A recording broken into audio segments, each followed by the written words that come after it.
Hello dear friends, ಇವತ್ತು ನಾನು ಬೀಟ್ರೋಟ್ದು ಒಂದು ಹಲ್ವಾನ ಮಾಡ್ತಾಯಿದ್ದೀನಿ. ಬೀಟ್ರೋಟನ್ನು ಫಸ್ಟು ಒಂದು ಸಣ್ಣದಾಗಿ ತುರ್ಕೊತಾ ಇದ್ದೀನಿ.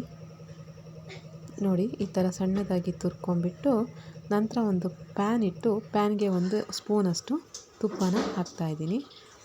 ಈ ತುಪ್ಪ ಎಲ್ಲ ಕರಗಿದ ಮೇಲೆ ಏನು ಮಾಡಬೇಕು ಅಂದರೆ ಒಂದು ಸ್ವಲ್ಪ ಗೋಡಂಬಿ ದ್ರಾಕ್ಷಿ, ಕೆಲವೊಬ್ಬರು ಗೋಡಂಬಿ ದ್ರಾಕ್ಷಿನ ಆಮೇಲೆ ಹಾಕ್ತಾರೆ. ನಾನು ಇದನ್ನ ಮೊದಲೇ ಹಾಕ್ಕೊತಾ ಇದ್ದೀನಿ. ಗೋಡಂಬಿ ದ್ರಾಕ್ಷಿ ಹಾಕಿಬಿಟ್ಟು ಆನಂತರ ನಾವೇನು ಮಾಡಬೇಕು ಅಂತ ಅಂದರೆ ಈ ತುರಿದಿರೋವಂಥ ಒಂದು ಬೀಟ್ರೋಟ್ ಇದೆಯಲ್ಲ, ಆ ಬೀಟ್ರೋಟನ್ನು ಅದಕ್ಕೆ ಹಾಕ್ಕೊಬೇಕಾಗತ್ತೆ. ಬೀಟ್ರೋಟ್ ಅಂತಂದರೆ ನಿಮಗೆ ಗೊತ್ತಿದೆ, ಆರೋಗ್ಯಕ್ಕೆ ತುಂಬಾ ಒಳ್ಳೆಯದು. ಕೆಲವೊಂದು ಮಕ್ಕಳು ಇದನ್ನ ಪಲ್ಯ ಎಲ್ಲ ಮಾಡಿದರೆ ತಿನ್ನೋದಿಲ್ಲ. ಸೊ ಇದನ್ನ ಟ್ರೈ ಮಾಡಿ ನೋಡಿ, ಖಂಡಿತ ತಿಂತಾರೆ. ನೋಡಿ, ಇವಾಗ ತೊಳೆದಿಟ್ಟಿರೋ ಬೀಟ್ರೋಟನ್ನು ಇದಕ್ಕೆ ಹಾಕ್ಕೊತಾ ಇದ್ದೀನಿ. ಹಾಕ್ಕೊಂಬಿಟ್ಟು ಚೆನ್ನಾಗಿ ತುಪ್ಪದಲ್ಲಿ ಅದನ್ನ ಫ್ರೈ ಮಾಡಬೇಕು. ಈ ಹಸಿ ಸ್ಮೆಲ್ಲೆಲ್ಲ ಅದರಲ್ಲಿ ಹೋಗಬೇಕು. ಇದಕ್ಕೆ ನೋಡಿ, ಯಾವುದೇ ಕಲರ್ ಬೇಕಾಗಿಲ್ಲ, ಏನೂ ಬೇಕಾಗಿಲ್ಲ, ಎಷ್ಟು ಚೆನ್ನಾಗಿ ಕಾಣ್ತಾ ಇದೆ ಅಂತ.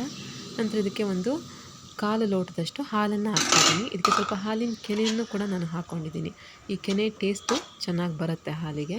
ಹಾಗಾಗಿ ನಾನು ಈ ಹಾಲಿನ ಕೆನೆ ಕೂಡ ಹಾಲನ್ನ ಹಾಕ್ಕೊಂಡು ಬೀಟ್ರೋಟ್ನ ಚೆನ್ನಾಗಿ ಫ್ರೈ ಮಾಡ್ತಾಯಿದ್ದೀನಿ.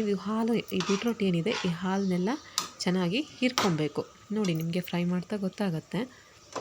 ನೋಡಿ ಎಷ್ಟು ಚೆನ್ನಾಗಿ ಅದು ಹಾಲನ್ನ ಎಳ್ಕೊತಾ ಇದೆ ಅಂತ ಹೇಳಿ. ಈ ಥರ ಎಲ್ಲ ಫ್ರೈ ಮಾಡ್ಕೊಂಡ್ಮೇಲೆ ನೋಡಿ, ಕುದಿ ಬರುತ್ತೆ. ಕುದಿ ಬಂದಮೇಲೆ ಚೆನ್ನಾಗಿ ಅದು ಹೀರ್ಕೊಂಡ್ಮೇಲೆ ಈ ಥರ ರೆಡಿ ಆಗುತ್ತೆ ಬೀಟ್ರೋಟು.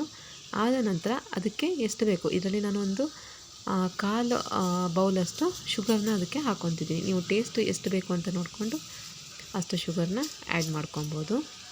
ಶುಗರ್ನ ಚೆನ್ನಾಗಿ ಆ್ಯಡ್ ಮಾಡ್ಕೊಬೇಕು.